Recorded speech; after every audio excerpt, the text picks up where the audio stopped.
Welcome to Zen Mind Temple. Tonight, I'll be sharing 11 extraordinary Zen Taili stories that have guided millions to quiet their restless minds and slip into the deepest, most tranquil sleep of their lives.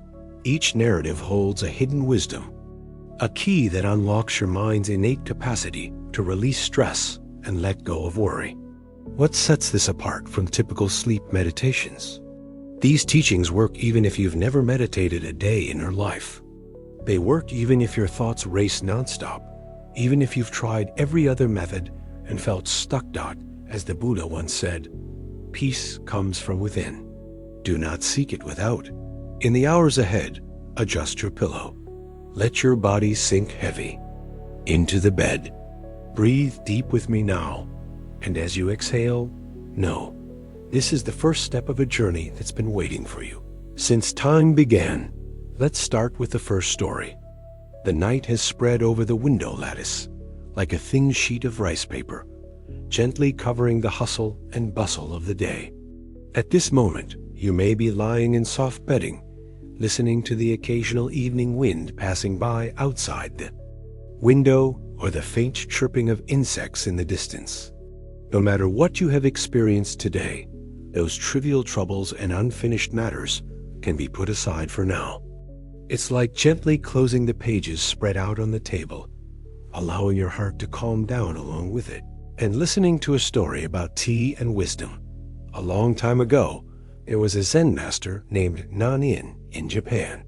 He lived in a small temple, built against a mountain, surrounded by several ancient tea trees. Every spring, the newly sprouted leaves, with a faint fragrance, would drift into the meditation room with the wind. Unlike what people imagined, Master Nanin didn't spend all his time sitting in meditation with his eyes closed. He often worked in the tea garden in the early morning, or sat on the veranda, watching the sunlight filter through the gaps in the leaves, drawing finely divided light spots on the ground. Some said he was practicing Zen.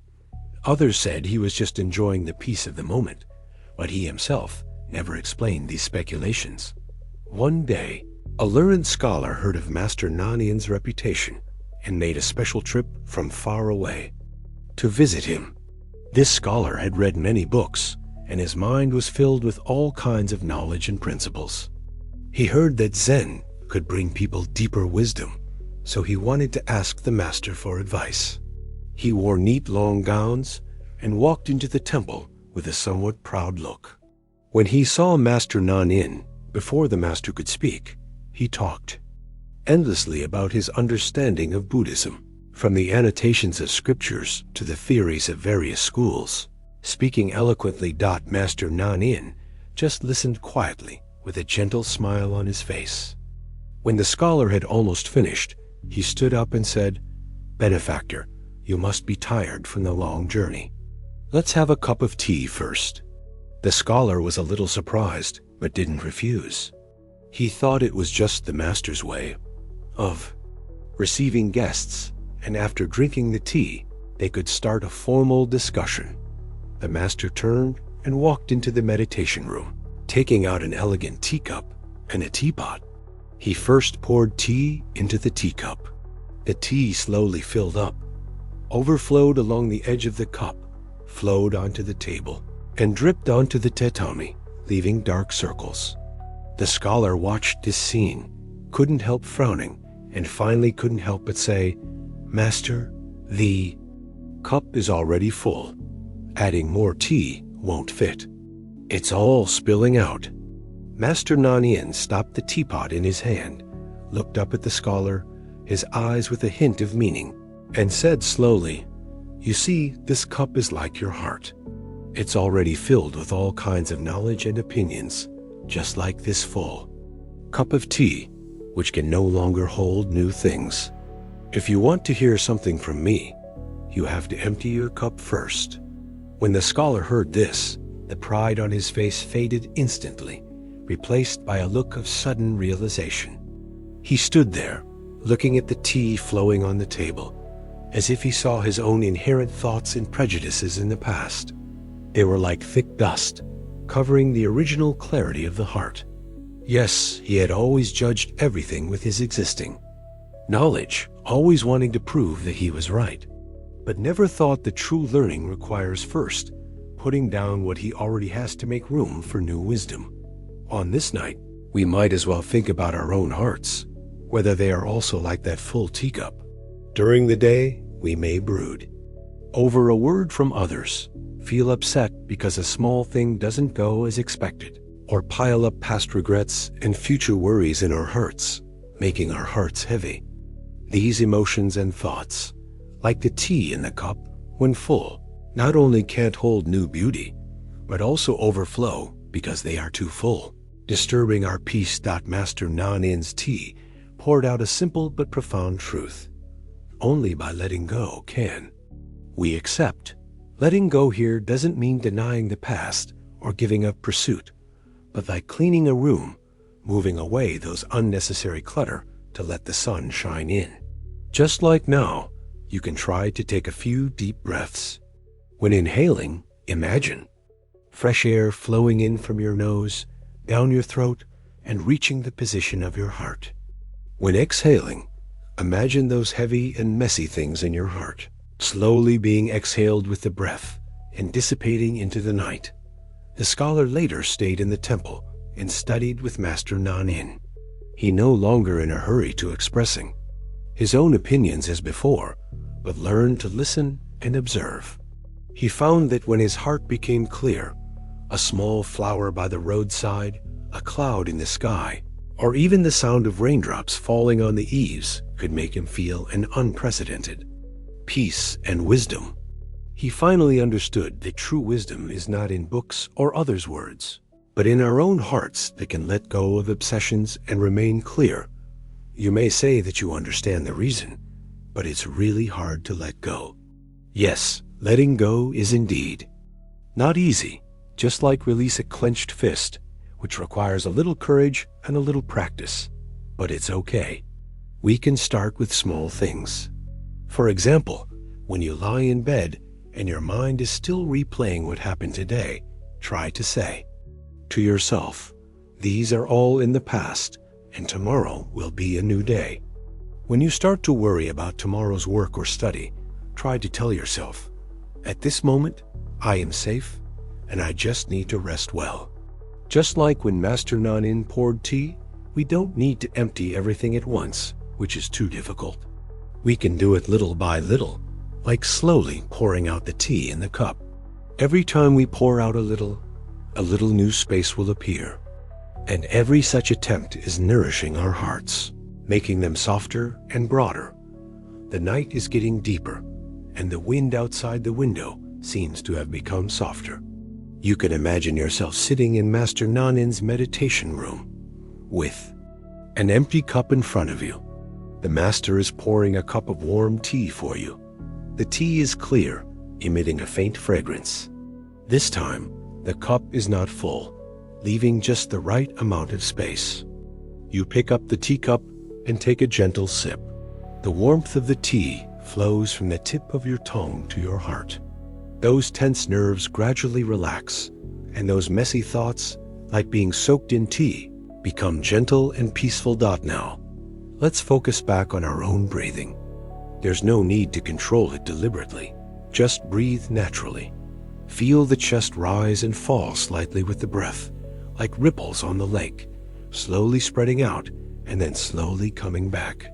In such breathing, let your body relax more, and let your heart become more and more peaceful.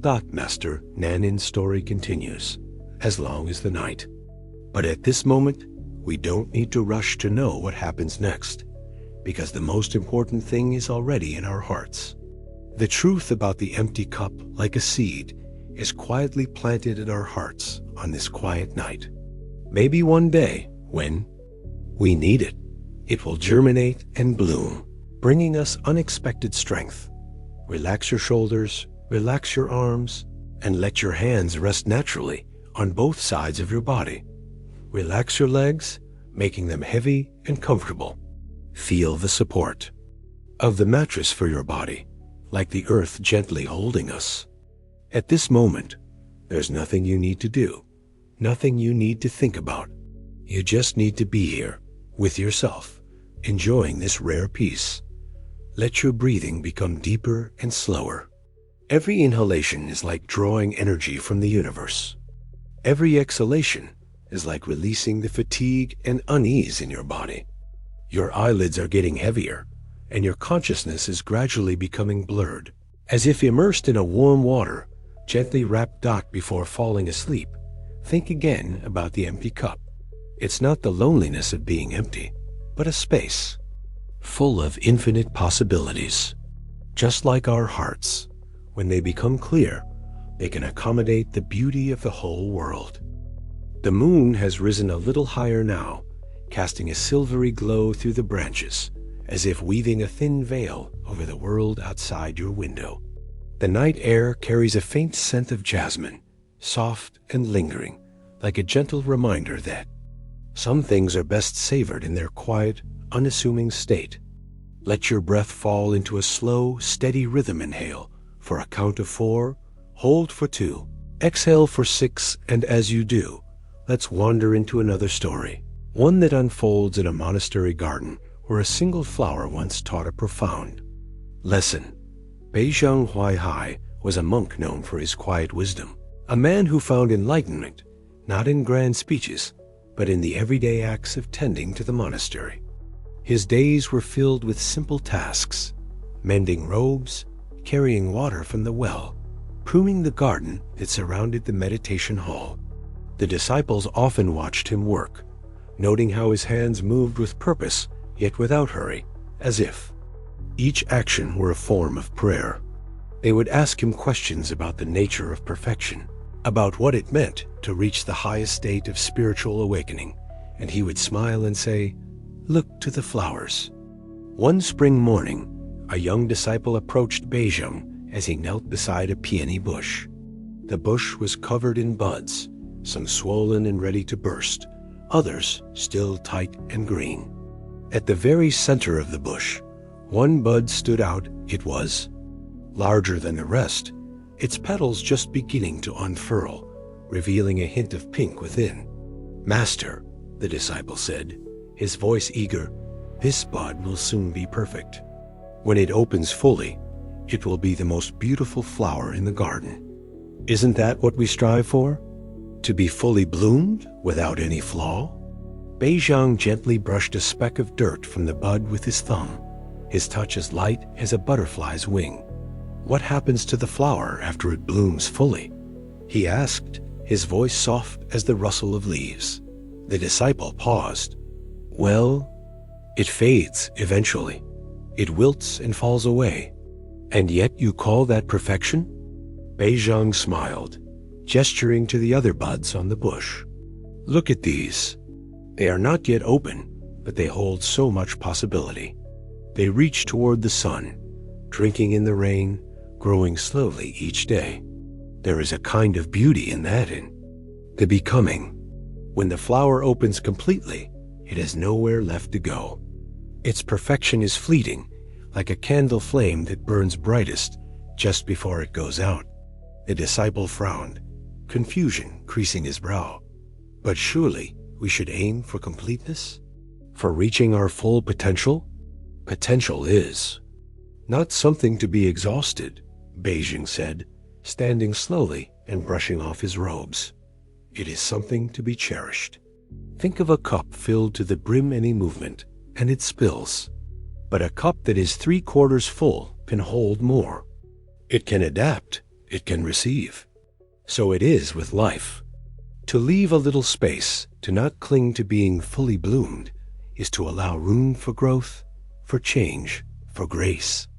As the sun climbed higher, warming the stones of the garden path, the disciple sat with this thought. He looked at the bud. Again, its petals still curled protectively around its center, and suddenly he saw it not as something incomplete, but as something alive with possibility. It was not lacking. It was simply in a state of becoming, and in that state, there was a kind of wholeness that the fully bloomed flower could never know. This night, perhaps we can learn to see ourselves the same way, as buds, not yet fully open, and that is more than enough. So often we rush to bloom, to achieve, to succeed, to be perfect in the eyes of the world. We push ourselves to fill every moment with activity, to check off every item on our lists, to be everything to everyone all at once. But what if we allowed ourselves to be like that peony bud, to grow slowly, to leave space for rest, for wonder, for the unexpected? Imagine your life as a garden. Some days you tend to the flowers, nurturing them with care. Other days you let the rain fall where it will, trusting that the earth knows what it needs. There is no need to force every bud to open at once. Some will bloom in spring, others in summer. Some will thrive in the sun, others in the shade. Each has its own time, its own way of being. The disciple thought of all the times he had rushed to achieve enlightenment, meditating until his legs ached, reciting sutras until his voice was hoarse, chasing after some distant idea of perfection. He realized that in his hurry, he had missed the small moments of grace, the way sunlight filtered through the temple windows at dawn, the sound of his fellow monks laughing over a simple meal, the quiet peace of sitting with his own thoughts, without judgment. He had been so focused on the fully bloomed version of himself that he had forgotten to cherish the person he was becoming. Beijing often said that the path of Zen was not a race to the finish line, but a meandering walk through the woods sometimes. Straight, sometimes winding, sometimes pausing to admire a stream or a bird's nest. To walk this path with an open heart was to accept that we would never reach a state of perfection, and that was a gift. It meant we could always grow, always learn, always find new ways to see the world as the night deepens. Let yourself sink into this idea that you do not need to be fully bloomed to be worthy. You do not need to have all the answers to have your life figured out, to be without doubt or fear. Those things are not flaws. They are the tender petals of your own bud, curling gently around the light that is uniquely yours. Think of a time when you felt rushed, when you pushed yourself to be more than you were in that moment. Maybe it was a work deadline, a conversation where you felt you had to prove yourself, a moment of self-criticism because you didn't measure up to your own expectations. Now, breathe into that memory and imagine softening it like Beijing's gentle touch on the peony bud. What if that moment didn't need to be fixed? What if it was simply a part of your own slow, beautiful unfolding? The monastery garden stayed with the disciple long after that morning. He began to notice how the seasons turned without hurry. Winter giving way to spring, spring to summer, each in its own time. He watched as the peony bud finally opened, its pink petals unfurling to the sun, and he marveled at its beauty, but he also grieved a little, knowing it would not last. And when it faded, he did not mourn the loss of perfection. Instead, he looked to the other buds, now beginning their own journey, and smiled. In the same way, we can learn to honor the seasons of our lives. There are times of growth and times of rest, times of joy and times of quiet. None are better than the other. Each has its purpose. To resist the natural rhythm is to struggle against the current, but to flow with it is to find a kind of peace that surpasses all understanding. As your eyes grow heavy, let this thought settle in your chest. You are enough, exactly as you are in this moment, with all your unbloomed parts, with all your space and possibility. You do not need to rush, to force, to be anything other than who you are right now. The moon is higher now, its light spilling through your window like a benediction. The world outside is quiet, and within you there is a stillness growing like the garden at night when the flowers rest, gathering strength for the morning. Let your breath carry you deeper into this stillness, where there is no need to bloom, no need to hurry, no need to be anything but present. And as you drift toward sleep, remember the peony bud, not yet open, not yet perfect, and utterly, beautifully alive. The moon has shifted again, its light now slanting across the floor like a ribbon of silver, soft and cool. The jasmine scent has faded, replaced by the earthy smell of damp soil, as if the night itself is breathing deeply, settling into a slower rhythm. Your breath, too, has likely grown more relaxed, longer, softer, as if your body has learned to trust the stillness around it. Let's carry that calm into a story set in a courtyard where shadows danced and a master taught his disciples. About the nature of the mind. Huineng, the sixth patriarch, was a man who spoke little but saw much.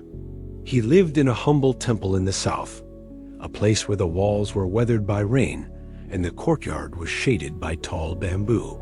The disciples came to him from far and wide, drawn by stories of his wisdom, but he rarely gave them answers. Instead, he would point to the world around them, the way the river curved, the way the wind moved through the grass, and say, "Look closely.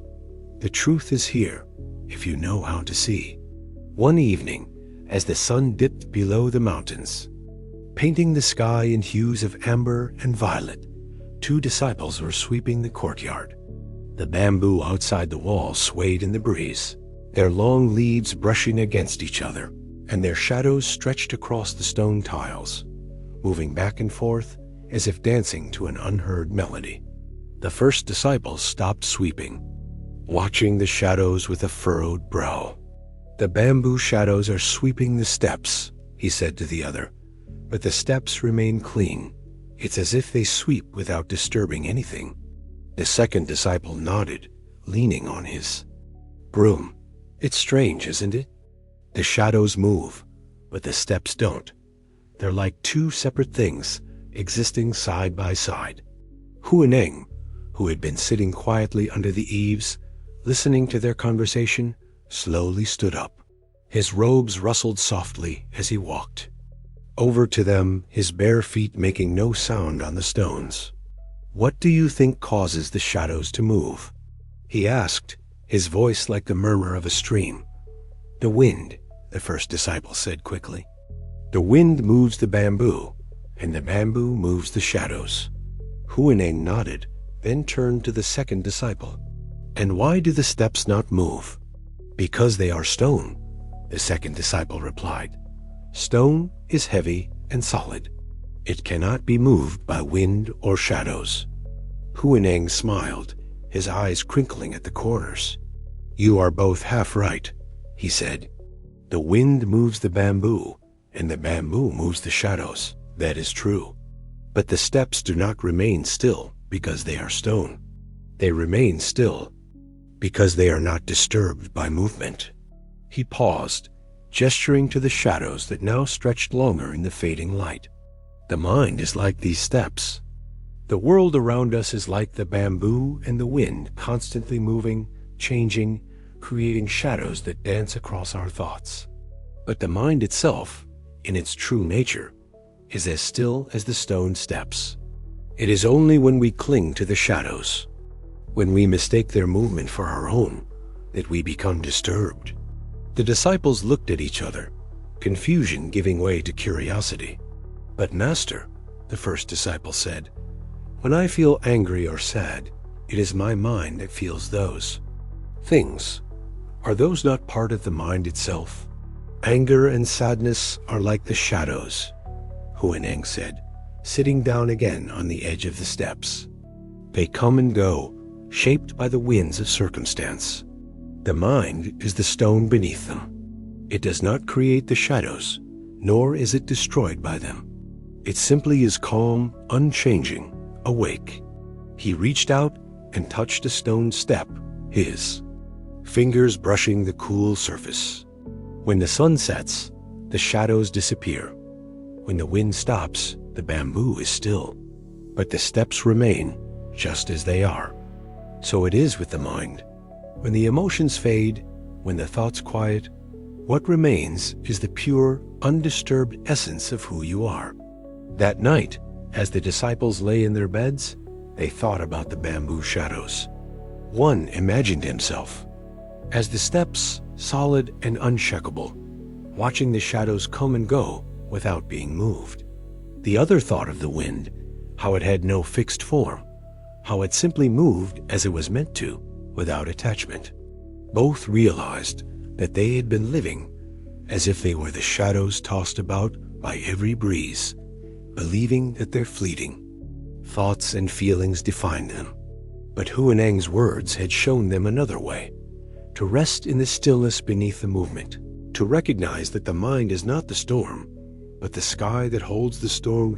As you lie here now, perhaps you can feel that same stillness within you. Think of the thoughts that drift through your mind like leaves on a stream, some fast, some slow, some carrying worries, some carrying memories. They are not you. They are just thoughts passing through like the bamboo shadows across the steps. You are the steps, the quiet, unchanging presence that watches them come and go. It is easy to get caught up in the movement, to believe that the shadows are real, that their dance is who we are. We wake up in the morning and immediately start thinking about the day ahead, what we need to do, what might go wrong, what we wish we could change. We carry these thoughts like heavy bags, letting them shape our mood, our actions, our sense of self. But what if we could learn to set them down, even for a moment? What if we could remember that we are the steps, not the shadows? Huineng taught his disciples to practice this remembrance through simple acts.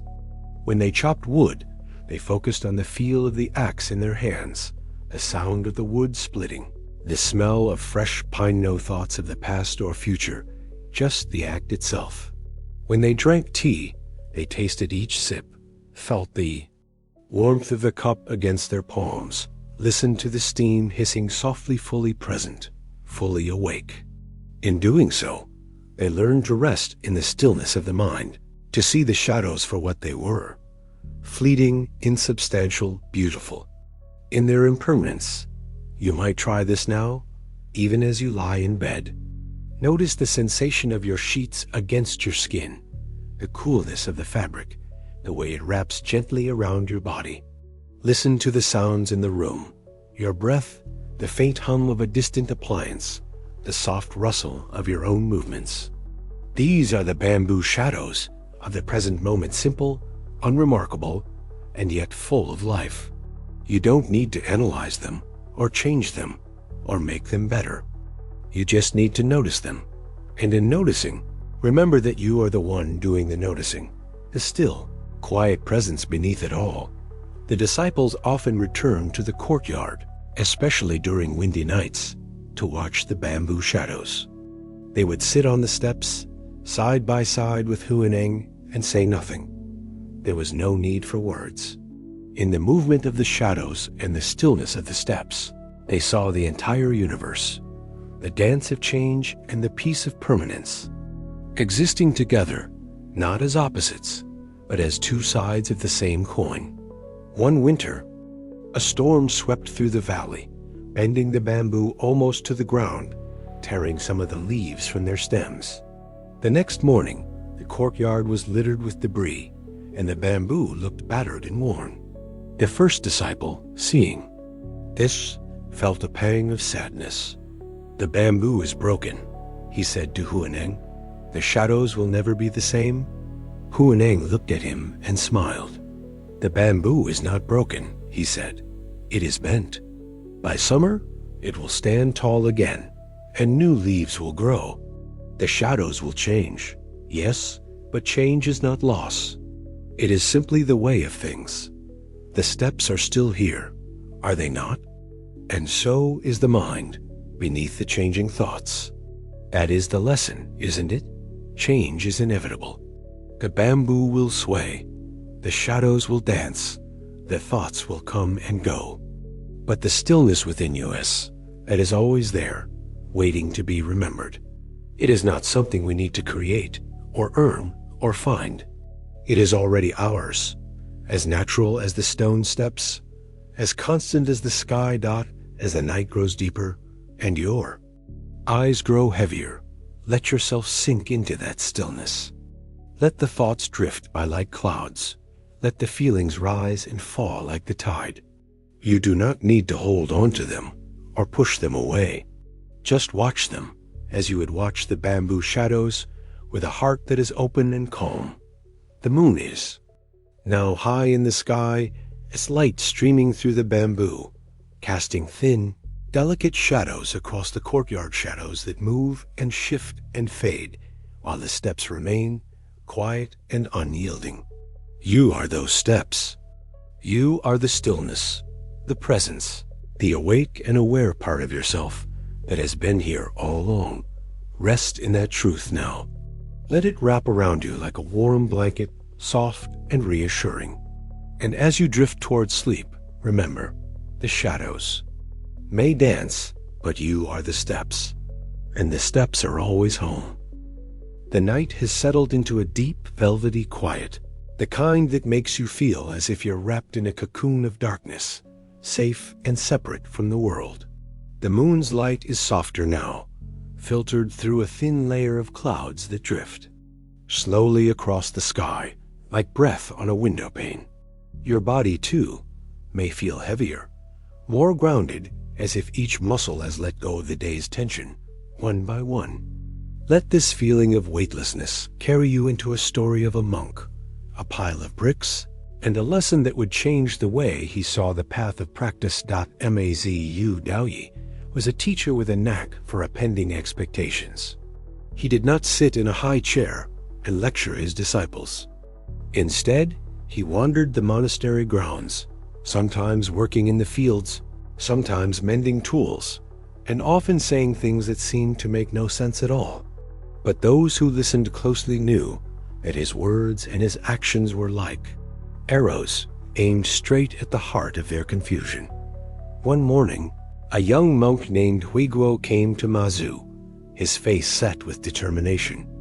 Huiguo had been practicing meditation for months, sitting cross-legged for hours on end, his eyes closed, his mind focused on emptiness. But no matter how hard he tried, he couldn't seem to reach the state of enlightenment he sought. His legs ached, his mind wandered, and frustration gnawed at him like a small animal. "Master," he said, bowing deeply, "I have been meditating day and night, but I still feel stuck. Please teach me the secret to awakening. What am I doing wrong?" Mazu looked at him, his eyes calm and steady, then turned and walked away without a word. Huiguo followed, confused, until they reached a corner of the monastery where a pile of bricks lay, left over from a recent repair to the east wall. Without hesitation, Mazu picked up a brick and began rubbing it against a stone back and forth, with slow, deliberate movements. The sound of brick against stone echoed in the quiet morning air. Scratch, scratch, scratch. Huiguo watched, bewildered. "Master, what are you doing?" "Polishing a brick," Mazu replied, not looking up. "Polishing a brick?" Huiguo frowned. "But why? What is the purpose?" "To make a mirror," Mazu said, as if this were the most obvious thing in the world. He continued rubbing, a brick growing smoother under his hands, but still, it was a brick dull gray, and utterly unlike a mirror. Huiguo let out a small, exasperated laugh. "Master, that's impossible. You can't polish a brick into a mirror. Bricks are not mirrors. No matter how long you rub them, they will never reflect light." Mazu stopped, setting the brick down. He turned to Huiguo, his gaze sharp but kind, like a parent gently correcting a child's misunderstanding. "You're right," he said. "Polishing a brick will never make it a mirror. But then, sitting cross-legged for hours on end will that alone make you enlightened?" Huiguo froze. The words hung in the air, simple and unyielding, like the brick in Mazu's hand. He thought of all the hours he'd spent sitting, his body rigid with effort, his mind racing with thoughts of, "Am I doing this right? And when? Will it happen?" He'd been so focused on the act of meditating, on the form, that he'd forgotten the purpose, to awaken to the truth of his own nature. It was as if he'd been trying to polish a brick into a mirror, convinced that the effort itself would transform it, rather than seeing that the mirror was already there, waiting to be recognized. Meditation is like polishing, Mazu said, picking up the brick again and turning it over in his hands. It can smooth the rough edges, clear away the dust, but it cannot create what is not already present. To mirror your true nature is already within you, bright and clear. You do not need to make it.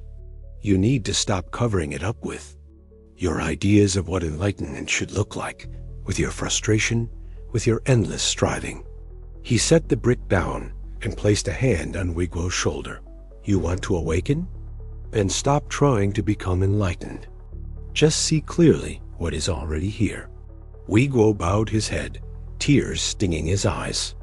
It was not sadness that moved him, but relief the kind that comes when a heavy burden is suddenly lifted. For months, he'd been chasing a phantom of enlightenment, an idea in his head of what it should feel like, what it should look like. He'd forgotten that the path is not about becoming something new, but about uncovering what has always been there, like wiping dust from a mirror. This night, perhaps we can learn from Wiguo's mistake. How often do we treat life like polishing a brick into a mirror? We think that if we work hard enough, if we achieve enough, if we fix ourselves enough, we will finally be happy, finally be good enough. We chase after some future version of ourselves, convinced that this version will be better, calmer, more complete than the one we are right now. And in doing so, we miss the truth that is already here, that we are already whole, already enough, just as we are. Mazu's brick is a reminder that the tools we use in practice meditation, prayer, self-reflection, are not ends in themselves. They are like the cloth we use to wipe the mirror, not the mirror itself.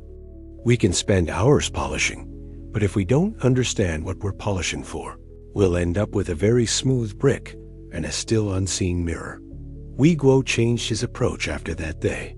He still meditated, but he no longer clung to the idea of achieving something through it. Instead, he let his meditation be a practice of presence, of noticing the thoughts that arose, the feelings that moved through him, without judgment or attachment. He began to see that enlightenment was not a distant goal, but a moment-to-moment awareness, the way the sunlight fell on the grass, the sound of rain on the roof, the warmth of a cup of tea in his hands. It was in these small, ordinary moments that he found the clarity he'd been seeking, not in hours of rigid sitting. He also started helping Mazu with the bricks, not polishing them, but carrying them, stacking them, using them for what they were meant to be used for. In doing so, he learned another lesson, that every action can be a form of practice if done with awareness. There is no spiritual activity and mundane activity, only activity done with presence and activity done without it. Chopping wood, carrying water, polishing bricks, sitting in meditation, they are all the same. If your mind is awake, as you lie here now, think of the bricks in your own life, the things you do, the habits you have, the ways you try to improve yourself. Are you using them as tools to uncover your true nature, or are you treating them as ends in themselves? Are you polishing them, hoping they'll become something they're not, or are you using them for what they are, with gratitude and presence? You might try a small experiment tonight. As you breathe, notice the sensation of air moving in and out of your body. Don't try to change your breath. Don't try to make it deeper or slower or better. Just notice it as it is. This is not a means to an end. It is the end itself. This moment, with all its imperfections, with all its simplicity, is the mirror. You don't need to polish it. You just need to look. Mazu continued to use unusual methods to wake up his disciples. Once, a monk asked him, "What is the Buddha?" And Mazu replied, 3 gin of flax. Another time, someone asked about the nature of reality, and he pointed to a dog and said, "Does that animal have Buddha nature or not?" These answers seemed nonsensical, but they were meant to jolt the disciples out of their conceptual thinking, to make them realize that the truth cannot be captured in words, any more than a mirror can be captured in a brick. The truth, Mazu knew, is beyond ideas, beyond concepts, beyond even the words truth or enlightenment. It is the living, breathing reality of this moment, the feel of your sheets, the sound of your breath, the quiet hum of the night.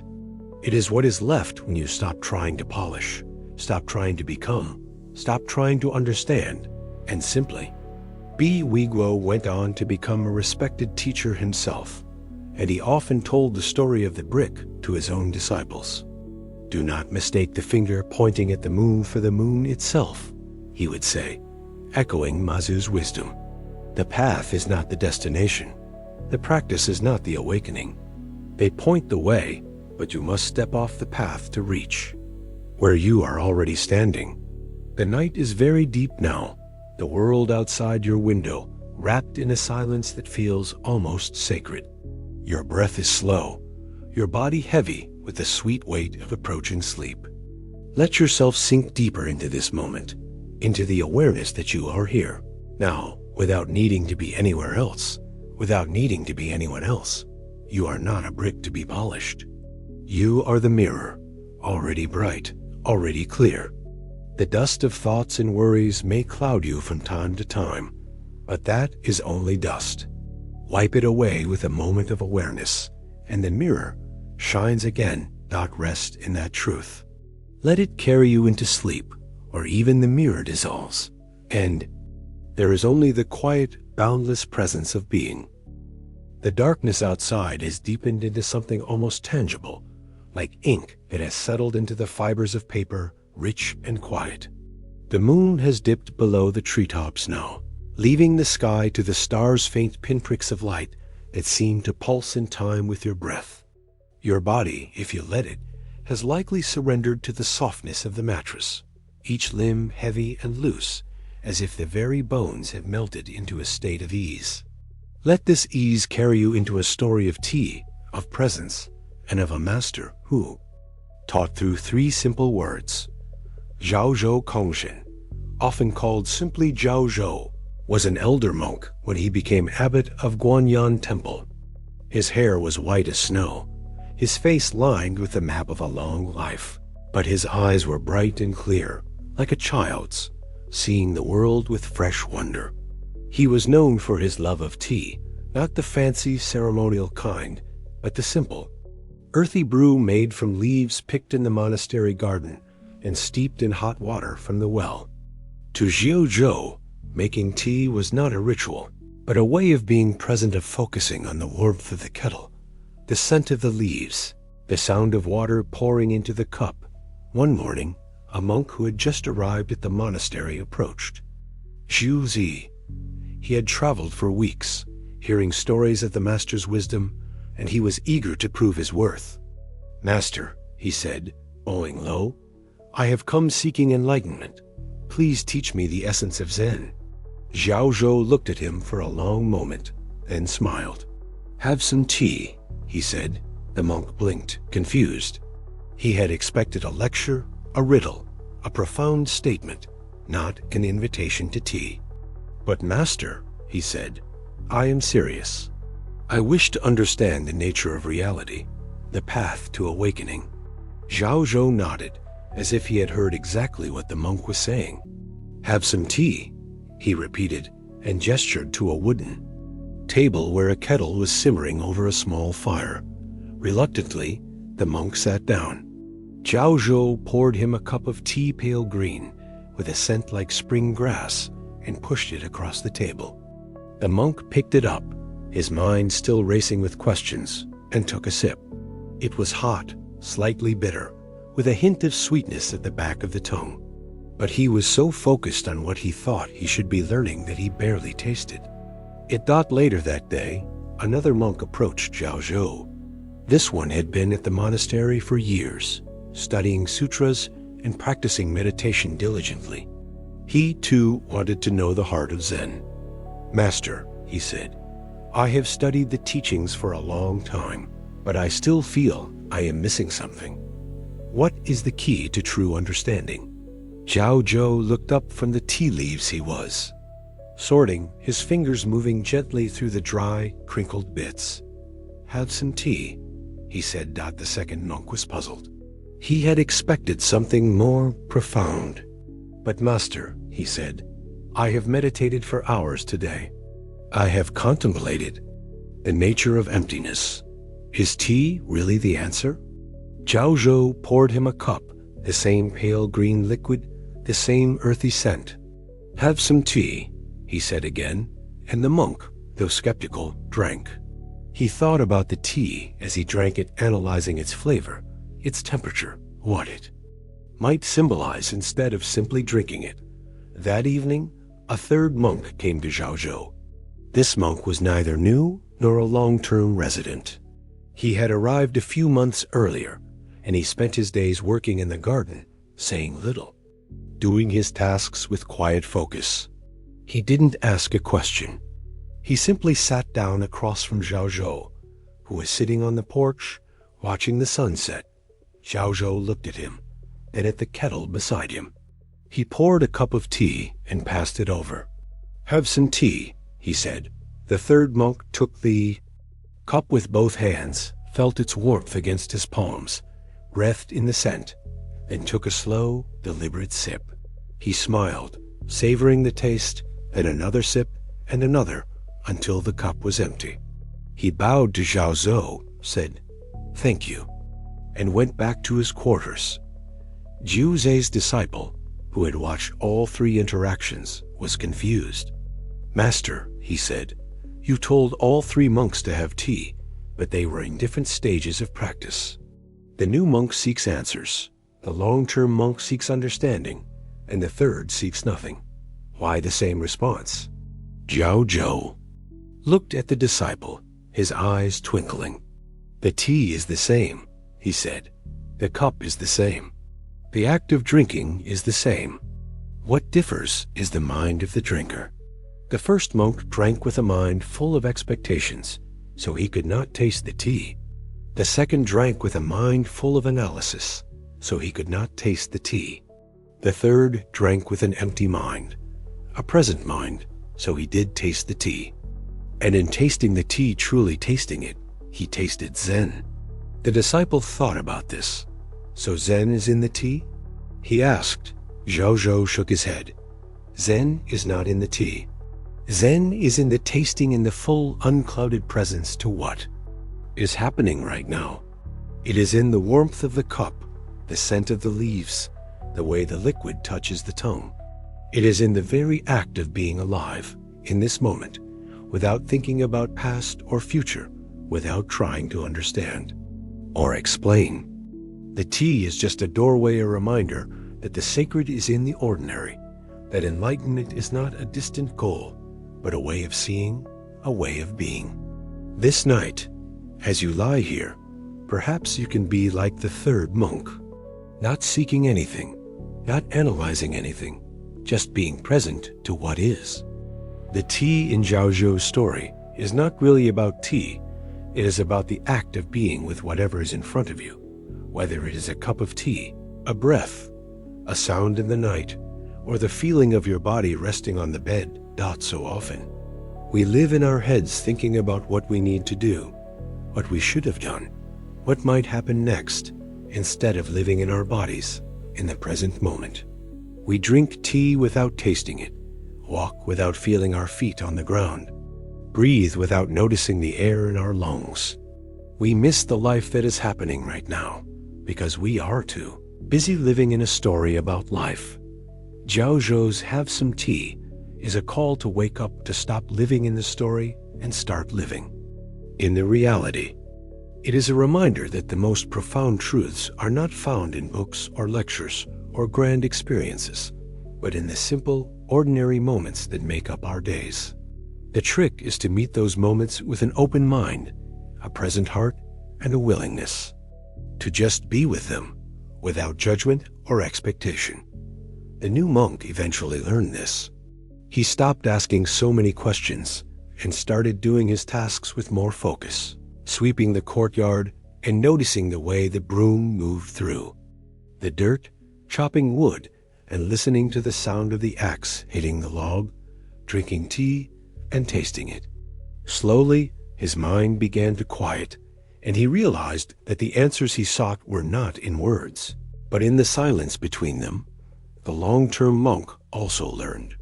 He stopped analyzing his meditation and started meditating, letting thoughts come and go without getting caught up in them, feeling his breath without trying to control it. He found that when he stopped trying to understand emptiness, he began to experience it in the space between heartbeats, in the quiet of the early morning, in the taste of tea. And the third monk? He continued to drink his tea, tend his garden, and live each moment as it came. He didn't need to seek Zen because he knew he was already living it. As you breathe now, imagine you are holding a cup of tea like Zhaozhou's monks. Feel its warmth in your hands, smell its scent, taste it slowly without thinking about it. Let the taste fill your senses. Let the warmth spread through your body. This is the present moment, and it is enough. It is more than enough. The night is quiet and the world is still. There is no need to do anything, to think anything, to be anything other than what you are right now. The tea is here. The breath is here. You are here. That is Zen. That is life. Let yourself sink into this truth, into the simplicity of being present. Let the taste of the tea, even if it is only imaginary, linger on your tongue. A reminder that the sacred is in the ordinary, that peace is in the present, that you are exactly where you need to be. Rest now in the fullness of this moment. Let the world fade away and let yourself be, simply be like someone savoring a cup of tea on a quiet evening, with no hurry, no worry, no need for anything more.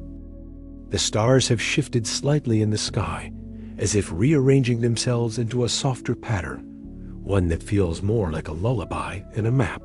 The air outside is cool and damp, carrying the faint smell of rain that is yet to fall, a promise of refreshment, of renewal. Your breath, if you've let it, has fallen into a rhythm as steady as the tides. Each inhale and exhale, a gentle reminder of life's quiet persistence. Let this rhythm carry you into a story set in a rice paddy, where rain fell, mud clung, and a monk found enlightenment while bending to his work. Buddhist, known to many as the cloth bag monk, for the large sack he carried everywhere, a sack filled with small gifts for children, scraps of food for stray animals, and sometimes just stones or pieces of string that caught his fancy, was not like other monks. He wore tattered robes, laughed loudly when others were silent, and often wandered the countryside instead of staying in one monastery. But those who took the time to know him saw a deep wisdom in his ways, a wisdom that lived not in words but in actions, not in stillness but in movement.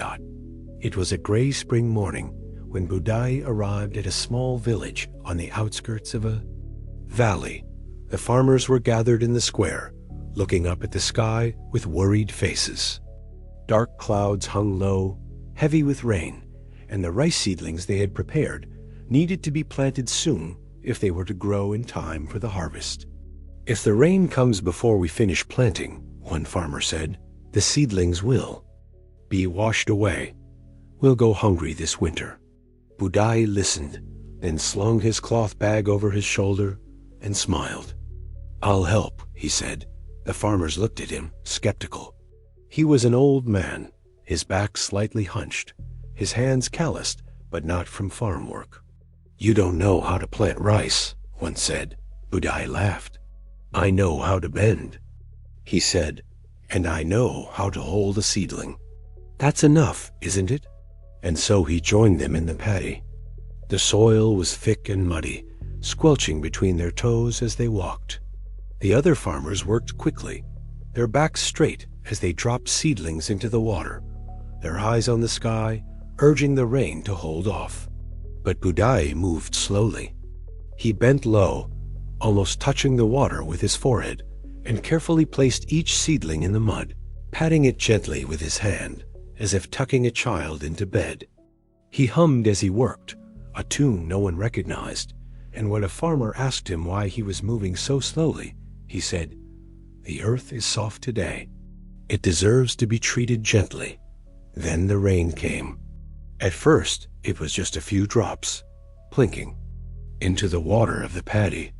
But soon, it poured thick, cold sheets of rain that soaked through their clothes, made the mud slick, and turned the sky a uniform gray. The farmers cursed and hurried, trying to finish before the water rose too high. But Budai kept working at the same slow pace, his head still bent low, his hands moving steadily. "Stop!" one farmer shouted. "You'll catch your death in this rain. We can finish tomorrow if the weather clears." Budai looked up, rain streaming down his face, his eyes crinkling with joy. "But the rice doesn't wait for tomorrow," he said. "It needs to be planted now, while the earth is soft, while the rain is nourishing it. And look," he gestured to the ground with his muddy hand. "When you bend low, you see things you can't when you stand tall." The farmer frowned. "What do you see when you're bent like that?" "Just mud and water and rice." Budai laughed again, a sound like water bubbling over stones. "I see the sky," he said. "When you bend low, your head is close to the water, and the water reflects the sky. So when I look down, I see up. When I bow to the earth, I meet the heavens." The farmer stopped, rain dripping from the brim of his hat. He looked at Budai, who was now back to planting, his head bent, his face almost touching the water's surface. Curious, the farmer bent low too, his hands on his knees until his eyes were level with the paddy. And there, in the still patches of water between the seedlings, he saw at the gray sky, the dark clouds, even a faint reflection of his own face, all shimmering in the water, as if the heavens had come down to meet the earth. "I never noticed that before," he said, his voice quiet. "Most people don't," Budai said, not looking up. They walk through life with their heads held high, looking for the divine in distant places, in grand temples, in holy books. But the divine is here, in the mud, in the rain, in the reflection of the sky in a puddle. You just have to bend low enough to see it. As the rain continued to fall, the farmers worked on, but something had changed. They moved more slowly, more deliberately, their heads bending now and then to glance at the sky reflected in the water.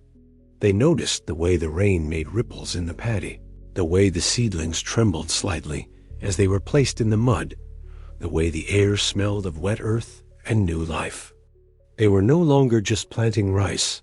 They were participating in something sacred, something that connected the earth and the sky, the ordinary and the divine. Budai's lesson that day was simple but profound. To bow is to see, not a bow of submission or weakness, but a bow of openness, a willingness to lower ourselves, to let go of our need to be in control, to stand tall and see only what's in front of us. When we bend low, physically or spiritually, we humble ourselves, and in that humility, we open ourselves to seeing the world as it is, not as we think it should be, but as a place where heaven and earth meet, where the sacred and the ordinary dance together. This night, perhaps we can learn to bend low, even as we lie in bed, not with our bodies, but with our minds and hearts. To let go of our need to control, to understand, to have all the answers. To humble ourselves before the mystery of life, before the vastness of the night, before the simple fact of our own existence. So often, we walk through life with our heads held high, our chins jutting forward, as if we need to conquer each moment, each challenge, each thought. We resist what is, wanting it to be different, better, easier. We look for happiness in the future, in the next achievement, the next relationship, the next possession, instead of bending low and finding it here, now, in the messy, beautiful, ordinary present, Budai carried his cloth bag not as a burden, but as a reminder of the small joys in life, of the interconnectedness of all things, of the need to carry lightness in our hearts, even when our hands are full of mud. He knew that life is not about standing tall and avoiding the rain, but about bending low and letting the rain wash over us, nourish us, teach us. The farmers finished planting that day, soaked to the bone, but somehow lighter, as if the rain had washed away not just dirt, but also their worries. They invited Budai to share a meal with them, and as they sat by the fire, drying their clothes, they asked him to tell them more about what he saw when he bent low. "I see that the earth supports us, even when we don't thank it," he said. "I see that the rain falls on the just and the unjust alike, without judgment. I see that even the smallest seedling has the potential to grow tall if given time and care. I see that everything is connected, the sky and the earth, the rain and the rice, you and me. We are all part of the same reflection." And when one farmer asked him how to hold on to that feeling, that sense of connection, Budai smiled and said, "Plant rice in the rain, sweep a floor with care, hold a child's hand, eat a meal with gratitude. It's not about doing grand things. It's about doing small things with a bent head and an open heart." As you lie here now, imagine yourself in that rice paddy, the rain falling softly around you, the mud squelching gently beneath your feet. Bend low in your mind until your eyes meet the water's surface and see the sky reflected there. Same sky that stretches above you right now, vast and endless. See yourself in that reflection too, a part of the same sky, the same earth, the same endless cycle of rain and growth and life. Feel the humility of bending low, the freedom that comes from letting go of the need to be in control, to be perfect, to have it all figured out. Feel the connection that comes from recognizing that you are part of something larger than yourself, something that includes the mud and the rain and the stars and the stranger down the street. The rain has stopped. Now, in the story and perhaps outside your window, the sky is clearing, the stars are bright again, and the rice seedlings stand tall in the paddy, their roots buried deep in the mud, their leaves reaching for the sky. They are a reminder that to grow, we must first be planted firmly, humbly in the earth, and that even in the darkest, rainiest days, there is nourishment, there is growth, there is beauty if we are willing to bend low and see it. Rest now in that awareness. Let your body feel heavy and grounded, like the rice roots in the mud, even as your spirit feels light and free, like the sky reflected in the water. You are both rooted and free, humble and vast, part of the earth and part of the heavens. Low in your heart and see the truth. You are exactly where you need to be, and everything you need is already here. The night has wrapped itself around the world like a soft blanket, and the air feels still, as if even the wind has settled into sleep. The stars are bright now, their light steady and unblinking, like old friends watching over you. Your body, if you've let it, is sinking deeper into the mattress, each muscle releasing its hold on the day, each breath a sigh of relief. Let this stillness carry you into a story of a monastery courtyard, where leaves fell, brooms swept, and a master and his disciple talked of letting go. Woman Hikai was a monk who loved the autumn. Not for the beauty of the changing leaves, though. He appreciated that, but for the lessons they taught. Autumn is the season of release, he would say to his disciples. The trees let go of their leaves, not out of sadness, but out of trust that new life will come in spring. And the earth receives them, turning them into nourishment. There is wisdom in that cycle. One crisp autumn morning, Woman went into the courtyard to find his youngest disciple, a boy named Ling, struggling with a pile of fallen leaves. The courtyard was covered in a thick carpet of red and gold, and Ling was trying to sweep them into a neat pile, but every time he got close to finishing, a gust of wind would blow more leaves down, scattering his work. His brow was furrowed, his movements quick and frustrated, and he let out a loud sigh as another leaf landed directly in the middle of his almost finished pile. Woman stood silently, watching until Ling looked up, his cheeks flushed with effort. "Master," he said, "it's impossible. No matter how much I sweep, more leaves fall. I can't keep up."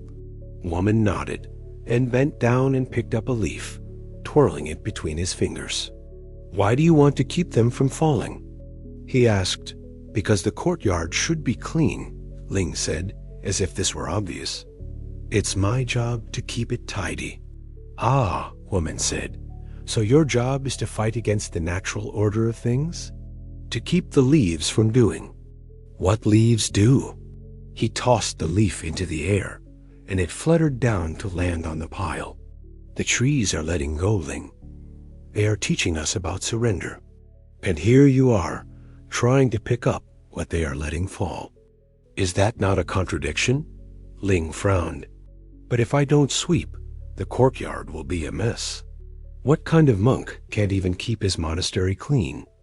Woman smiled. "What kind of monk thinks he can control the wind? The leaves will fall whether you sweep them or not. The question is not how to stop them from falling, but how to meet them with a heart that is open, not resistant." He picked up a broom and began to sweep, but not in the hurried, frustrated way Ling had been doing. His movements were slow, deliberate, each stroke of the broom a gentle acknowledgement of the leaf it collected. When a new leaf fell, he didn't sigh or curse. He simply paused, smiled, and swept it into the pile as if it were meant to be there. "See," he said, as he worked, "sweeping is not about getting rid of the leaves. It's about being present with them. It's about moving with the wind, not against it.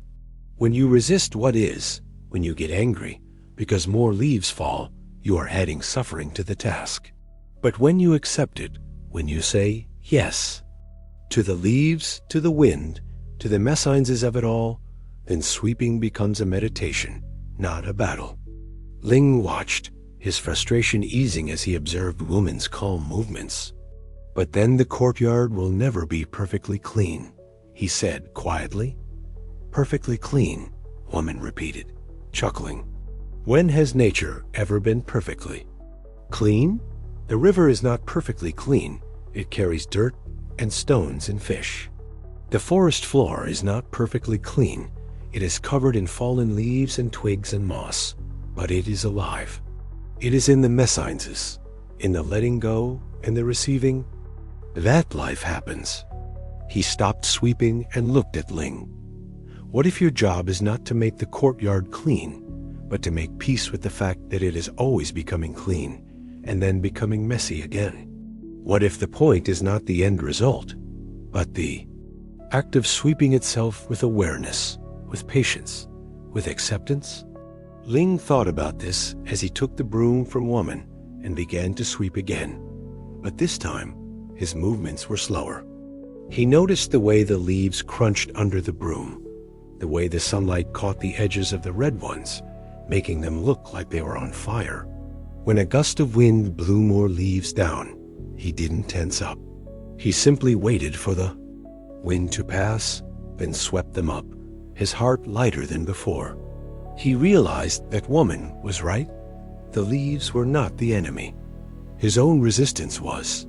They worked together in silence for a while, the only sounds the soft rustle of the broom, the occasional sigh of the wind, and the gentle thud of leaves landing on the ground.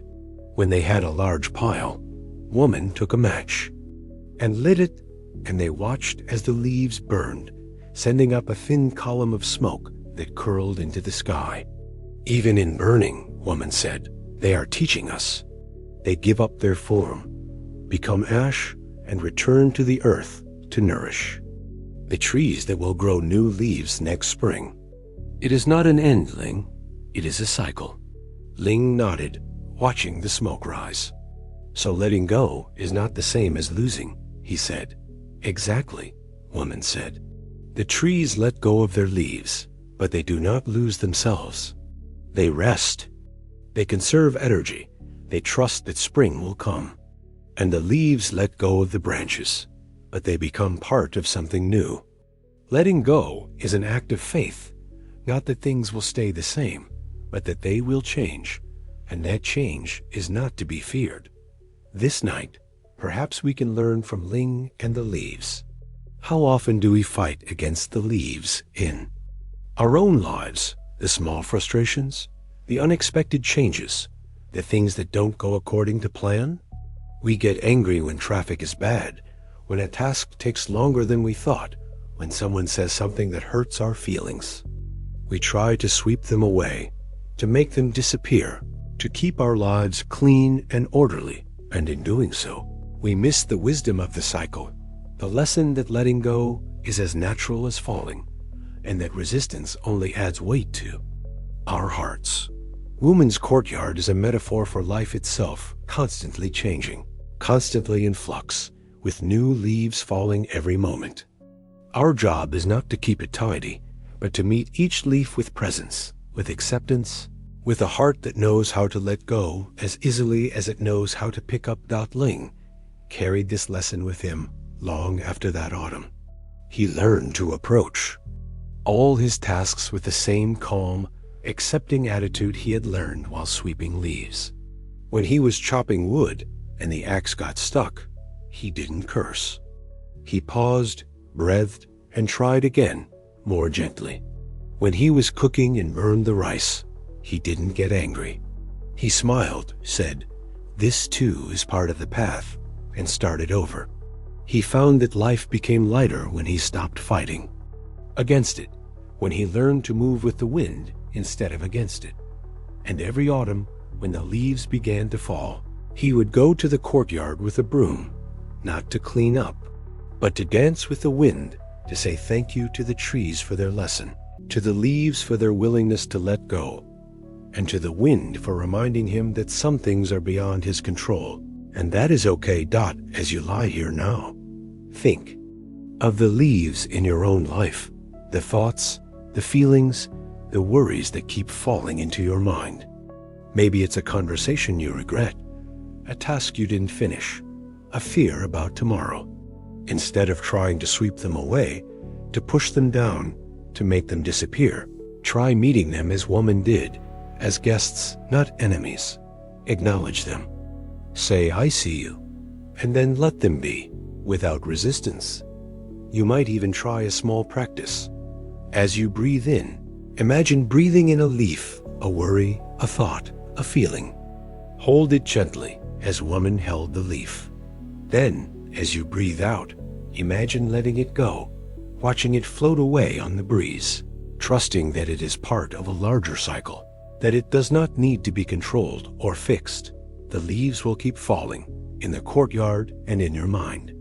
That is the nature of things, but you don't have to struggle against them. You can meet them with a heart that is open, a mind that is present, and a spirit that knows how to let go, as easily and as trustingly as the trees let go of their leaves each autumn. The fire has burned down to embers now in the story, and woman and Ling have gone back inside, their hands warm from the broom handles, their hearts light from the lesson. The courtyard is quiet, the remaining leaves resting gently on the ground, waiting for the morning, when the cycle will begin again, sweeping and falling, letting go and picking up, all part of the same beautiful, messy dance of life. Rest now, in the knowledge that you don't have to keep your heart clean of thoughts or feelings. You just have to meet them with kindness, with acceptance, with the wisdom that they are as temporary as autumn leaves, and as necessary. Let your breath be like the wind, soft, natural, unforced. Let your thoughts be like the leaves coming and going without you needing to control them. And let your heart be like the earth, open, receiving, trusting in the cycle of letting go and growing. The night is deep and the leaves are still. All is as it should be. The stars have dimmed slightly, as if the night is softening around the edges, preparing for the quiet transition to dawn. The air feels cool and crisp, carrying the faint scent of dew on grass. a reminder that even in the darkest hours there is life stirring, waiting to unfold. Your breath is gentle now, almost imperceptible, as if your body is learning to breathe in time with the earth itself. Let this gentle rhythm carry you into a story of a frog, a well, and a monk who used a simple tale to teach about the limits of seeing. King Yuan Xingxi was a monk who loved stories. Not grand epics or complicated parables, but small, simple tales that held worlds of meaning. He would often sit with his disciples in the evening, after the day's work was done, and share these stories, letting them settle like seeds in the fertile soil of their minds. A story is like a finger pointing at the moon, he would say. Don't stare at the finger, look at where it's pointing. One evening, as the sun set and the first fireflies began to flicker in the garden, a disciple named Wen approached. King Yuan, his face troubled. "Master," he said, "I've been studying the sutras, but I find myself arguing with the other disciples about their interpretations. It seems like everyone has a different idea of what the teachings mean, and I'm sure that mine is the right one. But they disagree, and it makes me angry. How can I know for certain that I'm seeing the truth?" King Yuan poured Wen a cup of tea, his movements slow and deliberate, then sat back and smiled. "Let me tell you a story," he said. "There once was a frog who lived at the bottom of a well. The well was his entire world. He knew every stone on the walls, every ripple in the water, every shadow that passed over the opening above. He would sit on a lily pad and croak proudly, 'This well is the greatest place in the world.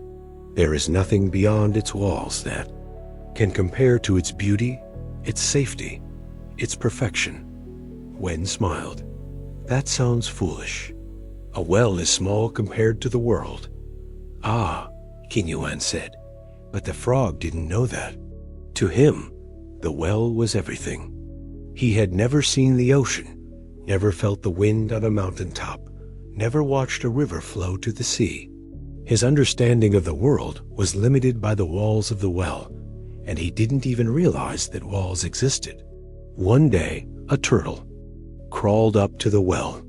The turtle had come from the ocean, a vast expanse of water that stretched as far as the eye could see. "Hello, friend," the turtle said to the frog. "What a lovely well you have. But have you ever seen the ocean? It is a wonder beyond imagining, deep and wide, full of life, changing with the tides and the moon. You should come and see it sometime." The frog laughed. "Ocean? I'm sure it's not as wonderful as my well. My well is perfect. It's just the right size, not too big, not too small. I can touch the walls with my front legs if I stretch. What could be better then?" "That," the turtle tried to explain, "the ocean is not like a well. It is endless. You could swim for days and not reach the other side. It is deeper than you can imagine. It holds creatures of all shapes and sizes, from tiny fish to great whales. It is connected to the sky, to the moon, to the stars. It is alive in a way your well can never be." But the frog shook his head, more convinced than ever that the turtle was lying.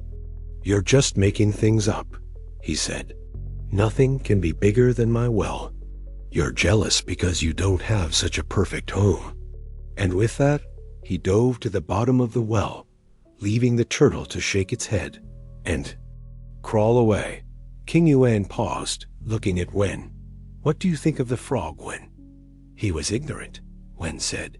"He refused to believe that there was something bigger than his well, something he hadn't experienced. His pride kept him from seeing the truth." King Yuan nodded. "And what do you think of the turtle?" The turtle was wise. He tried to share his knowledge, but he didn't argue with the frog. He just told his truth and moved on. "Exactly," King Yuan said.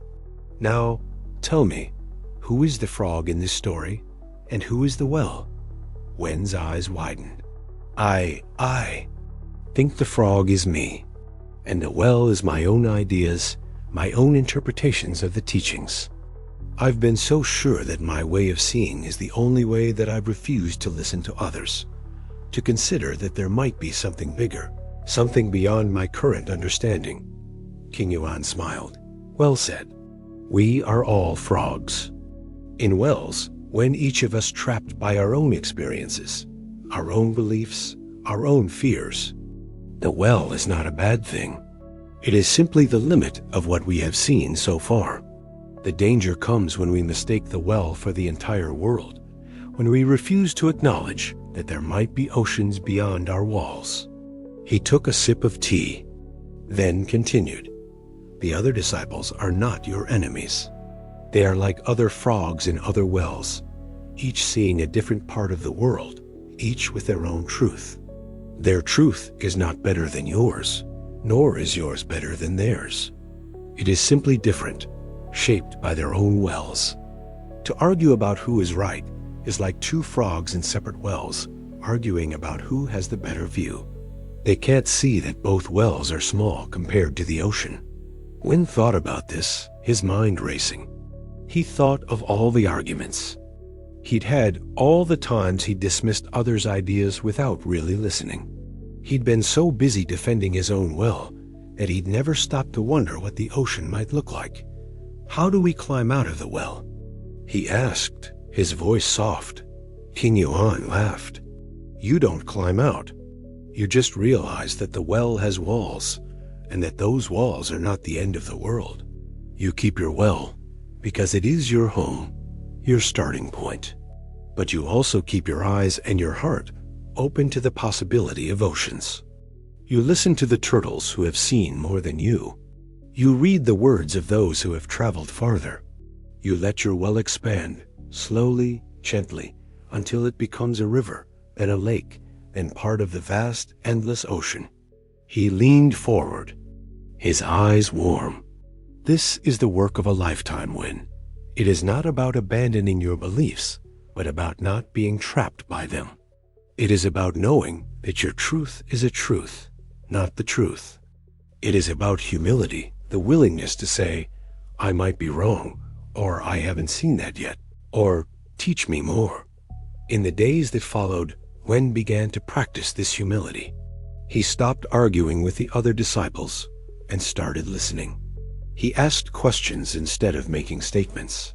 He read the sutras with an open mind, allowing himself to see new meanings in words he'd read 100 times before. And slowly, he felt his well expanding. He didn't become a different person. He became a more person-wider, deeper, more able to hold the complexity of the world. He also learned to appreciate his well. It was, after all, where he started. It was the foundation of his understanding, the place that had nurtured him and kept him safe. He just no longer mistook it for the whole world. This night, perhaps we can all reflect on our own wells. What are the beliefs, the experiences, the fears that shape how we see the world? What walls have we built consciously or unconsciously that limit our view? And are we willing to acknowledge that there might be oceans beyond those walls?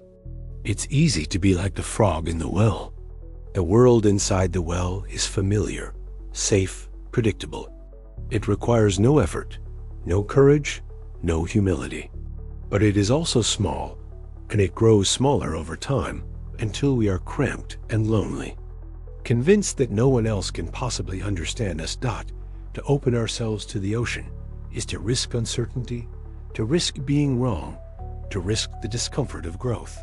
But it is also to risk wonder, to see sunsets over water, to feel the pull of the moon on the tides, to meet creatures we never imagined existed. It is to become part of something larger than ourselves, something that connects us to all the other frogs, all the other wells, all the other seekers. As you lie here now, imagine your own well. What does it look like? What walls define it? Now, imagine that those walls are not made of stone, but of mist-soft, permeable, able to shift and change. They are still there, but they no longer trap you. You can see through them to the world. Beyond, you can step through them if you choose, or stay in your well, knowing that both are part of the same vast, beautiful system. King Yuan's story is not about leaving our wells behind. It is about honoring them and then expanding them. It is about being rooted in our own truth while reaching out to touch the truths of others. It is about knowing that the ocean is not something we reach someday, but something we are part of. Even now our wells are connected to it, under the ground, through invisible streams of water that link us all. The night is very quiet now, and the first hints of light are beginning to color the eastern sky. The fireflies have gone to rest, and the world is holding its breath, waiting for the dawn. In this moment, you are both the frog and the turtle, the well and the ocean. You are small and vast, limited and limitless, all at once. Rest in that paradox. Let it wrap around you like the night itself. You don't have to choose between the well and the ocean. You can be both and more. The ocean is waiting, but it will wait. For now, just be here, in your well, in your truth, and know that it is enough. And also know that there is more, always more. The first faint light of dawn is seeping over the horizon, painting the sky in soft shades of pink and lavender, as if the night is blushing before it fades. The air is still cool, but there's a warmth beneath it now, a promise of the sun to come. Your breath, if you've let it, has merged with the quiet rhythm of the waking world, slow, steady, unforced. Let this transition carry you into a story of a cold night, a flickering lamp, and a monk who discovered that enlightenment is not just about seeing, but about shining. Zufeng Yukun was a monk who loved the night. While others slept, he would often sit in the meditation hall, or walk the quiet paths of the monastery, or tend to the small shrine in the back courtyard, where a single Buddhist statue stood, its face worn smooth by time and the hands of countless pilgrims.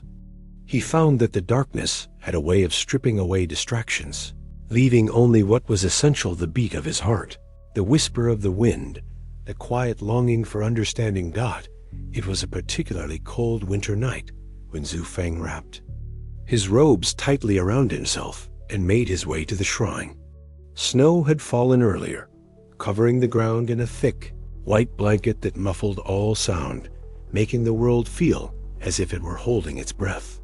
The moon was hidden behind clouds, and the only light came from the faint glow of lanterns left burning at the entrance to the main hall. Far away, as he approached the shrine, he realized that the small oil lamp that usually burned in front of the Buddha statue had gone out.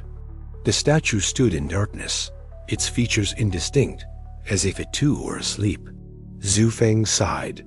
He had forgotten to refill the lamp the night before, and now the shrine was cast in shadow. He knelt down and fumbled in his robes for the small flask of oil he always carried, then carefully poured some into the lamp's base. He struck a match, its flame sputtering to life in the cold air, and lit the wick. For a moment, the flame wavered, threatened by a draft, then steadied, casting a warm, golden glow over the Buddha's face, over the stone floor, over Zufeng's. Hands as he sat back on his heels, watching the flame dance, he felt a sudden sense of dissatisfaction. This lamp lights the Buddha, he thought. But what lights me? The Buddha is in the light, but I am still in the dark. He had spent years seeking enlightenment, studying the teachings, meditating for hours, but he still felt like he was groping in the dark, like he was missing something essential. He reached out and touched the lamp, its metal surface warm from the flame. "You give light to others," he said to the lamp. "But who gives light to you?" The flame flickered, as if in response. Just then, a gust of wind blew through the courtyard, and the flame sputtered again, almost going out. Zufeng cupped his hands around it, protecting it, and as he did, he noticed something. The light from the lamp was reflecting in his palms, casting small, moving shadows on his sleeves. He was not just protecting the light, he was part of it. The light was shining on him too. Ah, he thought, the lamp does not just light the Buddha, it lights me as well. And in protecting the light, I am lit by it. He sat there for a long time, watching the flame as the snow continued to fall softly outside the shrine. He thought about all the times he had prayed for enlightenment, for wisdom, for a sign that he was on the right path. He had been waiting for something external, a vision, a word from a master, a sudden breakthrough to light him up. But in that moment, he realized that the light was already there, in the lamp, in his own hands, in the simple act of tending to what was in front of him. The lamp does not exist to light the Buddha, he whispered to himself. The Buddha exists to remind us to light the lamp, and the lamp exists to remind us that we are the light. He thought of the Buddha's teachings about compassion, about waking up to the interconnectedness of all beings. For so long, he had thought of enlightenment as a private journey, a personal goal. But now he saw that it was not just about his awakening, but about how that awakening could light the way for others. The lamp lit the Buddha, which lit him, which meant he could go out into the world and light others with a kind word, a helping hand, a moment of presence. This is the meaning of enlightened, he thought. Not to be filled with light, but to be a light to shine, even in the darkest night, even when the wind is blowing, even when you feel small and insignificant. When he finally stood up, his legs stiff from the cold, he felt different. Not in a dramatic way, but in a quiet, steady way, like the flame in the lamp. He didn't feel enlightened in the way he had imagined. There was no burst of understanding, no sudden clarity about all things. But he felt connected to the lamp, to the Buddha, to the snow outside, to the cold night air, to all the beings sleeping in the monastery around him. He was part of the light, and the light was part of him. In the days that followed, Zufeng continued to light the lamp every night, but now he did it with a new awareness. He didn't light it to honor the Buddha, or to earn merit, or to find enlightenment. He lit it because it was his practice, to tend to what was in front of him, to be present to the light, to remember that he was both the lighter and the lit. He also began to notice the other lamps in his life, the smile of a fellow monk, the sound of a child laughing in the village, the way the sun caught the snow in the morning, turning it into a field of diamonds. These were all lights too, and he was part of them, and they were part of him. One evening, a young disciple found him lighting the lamp and asked, "Master, why do you bother with this lamp every night? The Buddha is just a statue. It doesn't need light." Zufeng smiled, adjusting the wick. "The lamp is not for the Buddha," he said. "It is for me, and for you, and for anyone who passes by. When it is dark, we need light to see. But the light we need is not just for our eyes.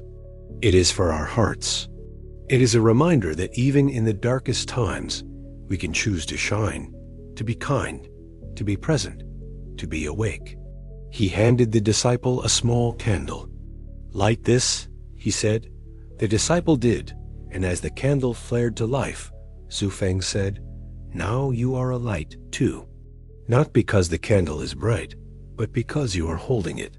And when you walk through the monastery, that light will shine on others, and they will be lit by it, and they will go on to light others. This is how the world is lit, not by one big light, but by many small ones, each shining in their own way, each connected to the others."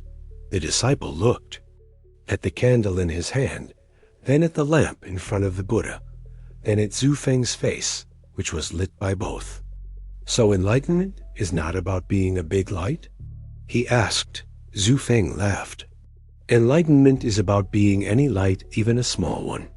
It is about knowing that you are enough, just as you are, with your flaws and your fears and your small, quiet efforts. It is about knowing that your light matters, even if it only reaches a few people, even if it flickers and sputters sometimes, even if you can't see how far it goes. This night, as the world transitions from dark to light, perhaps we can all remember that we are lamps too. We don't need to be bright or perfect or constant. We just need to be lit to show up, to be present, to tend to what is in front of us, to let our small, ordinary lives shine in whatever way they can dot so often. We wait to be something enlightened, successful, happy, before we allow ourselves to shine.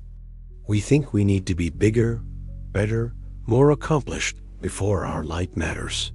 But Zhu Feng's lamp teaches us that the light is in the tending in the daily, unglamorous act of showing up, even when it's cold, even when it's dark, even when we don't feel like it. The lamp in the shrine didn't care that it was small, that its light only reached a few feet, that it needed to be refilled every night. It just burned, because that was what it was meant to do. And in burning, it changed everything. As you lie here now, between sleep and wakefulness, imagine that you are a lamp. Your light doesn't need to be bright. It just needs to be yours. It can flicker. It can sputter. It can go out sometimes. And that's okay. You can light it again. What matters is that you keep tending to it, that you keep letting it shine in whatever way it can. For however long it can, Zhu Feng continued to light the lamp every night for the rest of his life. Sometimes when he was old and his hands shook, the disciples would offer to do it for him, but he would smile and say, "This is my practice. Tending to the light is tending to my heart. I need this as much as the lamp needs to be lit." And when he died, the disciples kept the lamp burning. They lit it every night, just as he had, and they told the story of that cold winter night when he realized that he was part of the light. And in doing so, they became part of the light, too, passing it on, one small flame at a time. The sky is growing lighter now, the first rays of sun peeking over the rooftops, turning the snow into 1,000 rainbows. The world is waking up, slowly, gently, like a lamp being lit. And you are part of that waking, part of that light. Rest in that truth, just for a moment longer. You are a lamp. You are light. You are enough. The sun has crested the horizon now, its golden light spilling over the rooftops and into the streets, turning the world soft and warm. The night's chill is still in the air, but it's fading, giving way to the gentle warmth of day. Your breath, if you're still with me, is light and easy, as if your body has remembered how to breathe without effort, without thought. Let this sense of ease carry you into our final story, a story of snow, a broom, and a monk who found enlightenment in the simple act of putting one foot in front of the other. Zhuang was a monk who lived a long life, one filled with journeys across mountains, through deserts, over rivers. But those who knew him best said that his greatest journey was not across distance, but across the quiet, ordinary moments of each day. He was known for his patience, his humility, and his belief that enlightenment was not found in grand gestures, but in the most basic acts of living, eating, sleeping, working, breathing. It was a frigid winter morning when Zhuang woke before dawn, as he always did. The monastery was silent, the other monks still asleep, and outside, the world was covered in a thick layer of snow that had fallen through the night. The snow was fresh and unbroken, a perfect white blanket stretching from the steps of the meditation hall to the edge of the forest, as if the world had been reborn while they slept. Zhuang pulled on his thickest robes, wrapped a scarf around his head, and picked up a wooden broom. His plan was simple: to clear a path from the main hall to the dining hall, so that when the other monks woke, they could walk without slipping, without struggling through the deep snow. It was a small task, one he had done countless times before, but there was a quiet purpose in it, as there was in all the tasks he undertook. He stepped outside, and the cold air hit him like a gentle slap, making him gasp. The snow was up to his ankles, light and powdery, and each step he took left a deep, clean print. He began to sweep, the broom moving back and forth in a steady rhythm, pushing the snow to the side, creating a narrow path of exposed ground.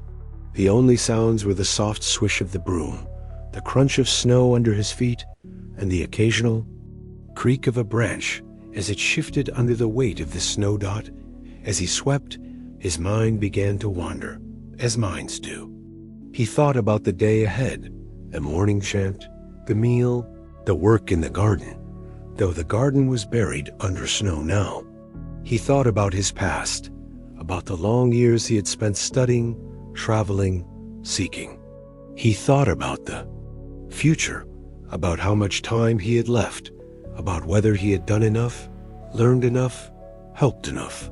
But then, as he took another step, his boot hit a patch of ice hidden under the snow, and he stumbled, almost falling. He caught himself. With the broom, his heart racing for a moment, and when he steadied himself, he laughed softly. "Foolish," he said to himself. "You were thinking about everything but the step you were taking. No wonder you almost fell." In that moment, something shifted. He stopped thinking about the past or the future, about the path he had already cleared or the path he had yet to clear. He focused only on the present moment, the feel of the broom in his hands, the sound of the snow being pushed aside, the cold air on his cheeks, the next step he was about to take. He realized that the path he was clearing was not just a physical path in the snow. It was a metaphor for the path of life itself. Life, like the snow, is always changing, always presenting new obstacles, new blank spaces. We can't see what's ahead. There might be ice under the snow, or a rock, or a smooth, clear stretch. We can't change what's behind, the footprints we've left, the mistakes we've made, the moments we've missed.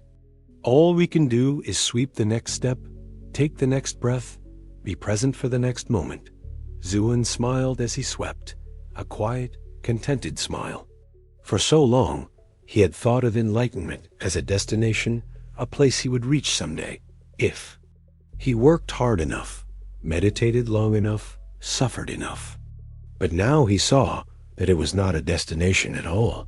It was the path itself, the act of sweeping, of stepping, of being present for each moment, no matter how small or ordinary.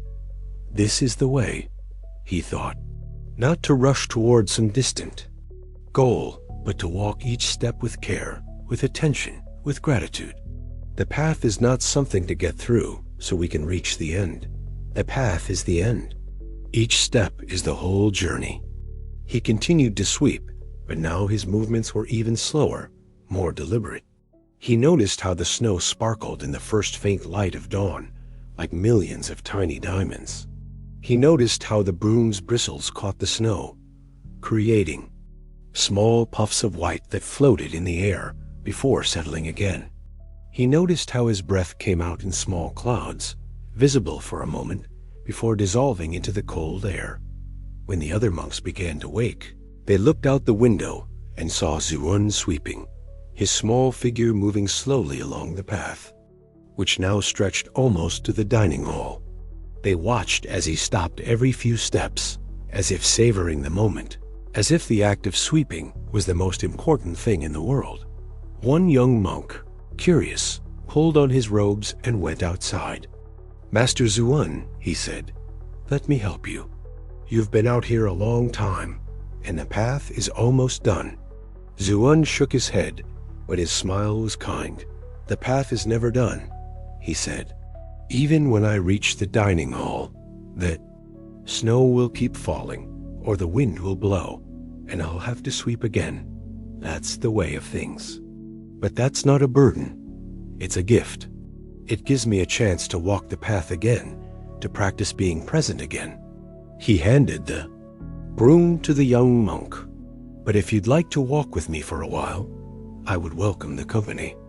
The young monk took the broom, and together they finished clearing the path, working in silence, each step a meditation, each sweep a prayer. When they reached the dining hall, The young monk turned to Zuun and said, "I think I understand. Now, it's not about finishing the path. It's about walking it." Zuun nodded. "Exactly. Life is a path made of moments, just as this path is made of steps. If you rush through them, you miss them. If you worry about the ones ahead or regret the ones behind, you miss the one you're in. But if you walk each step with presence, with care, then even a path in the snow becomes a journey of enlightenment." This morning, as the sun rises and the world wakes around you, perhaps you can carry Zhuin's lesson with you. Life, like that snowy path, is full of small, ordinary moments: brushing your teeth, making coffee, walking to work, saying hello to a neighbor. These moments are not just stepping stones to something bigger. They are the something bigger. They are the path and the journey and the destination, all wrapped into one dot. So often, we treat life like a race, rushing from one thing to the next, checking items off a list, always focused on what's next. We forget to notice the snow in our lives, the way the light hits a window, the sound of a loved one's voice, the feeling of our feet on the ground. We forget that each moment is a gift, a chance to be alive, to be present, to walk the path with intention. Zuan spent the rest of his life walking that path, sweeping snow, chopping wood, carrying water, meditating, teaching.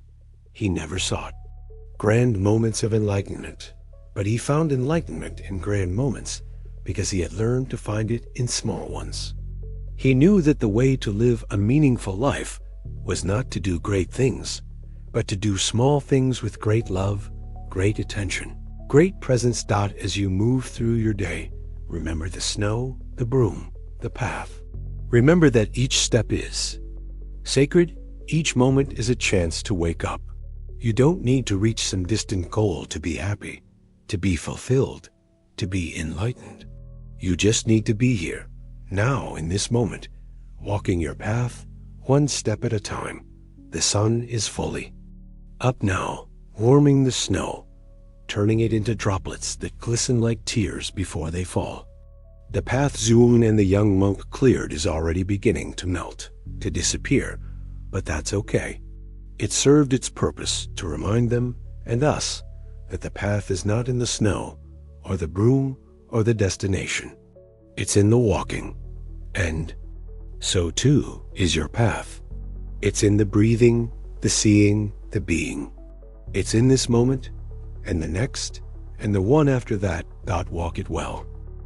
Along the way, we've sipped the sweetness of letting go from Nanin's empty cup, glimpsed the negative space of wholeness in Beizheng Huaihai's unblossomed flower, and understood the nature of a restless mind as Huaneng watched bamboo shadows sweep the steps. 10 stories, like 10 lanterns, lit up the night one by one, revealing the Zen hidden in life. Turns out, when polishing bricks can't make a mirror, enlightenment lies in the pivot of a turnaround. In the 3 words, "Have some tea," dwells the freest presence. Even the moment a frog in a well tilts, its head upward holds the key to breaking through limits. You may now be lingering between sleep and wakefulness, wrapped in the afterglow of these tailies. But did you know? The river of Zen never ends at these 10 shallows. Tomorrow night, we'll follow the current upstream to meet an old nun mending clothes by moonlight. What her needle sews has never been fabric. To listen to the dialogue between a 1,000-year-old pine and a woodcutter, where every rustle of pine needles hides the code of stillness. Sleep. When dawn dew wakes the stone steps, the unspoken Zen will pick up the thread in your dreams.